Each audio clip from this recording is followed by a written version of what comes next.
Gaza തെരുവിലെ ചോര കണ്ടേ ഞാനും എഴുതട്ടൊരു കണ്ണീർ കാവ്യം. പിഞ്ചോമന മക്കളെ ചോരക്കായി ദാഹിച്ചലയുന്ന ചെന്നായ്ക്കൂട്ടം.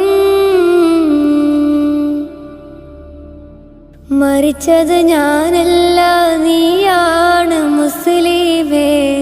ഫാസിസ തടവറയിൽ അടിമയായി നിൽപ്പോ നീ എന്ന് തീരും ഈ കണ്ണുനീരിൻ മോചനം നേടുകില്ലേ?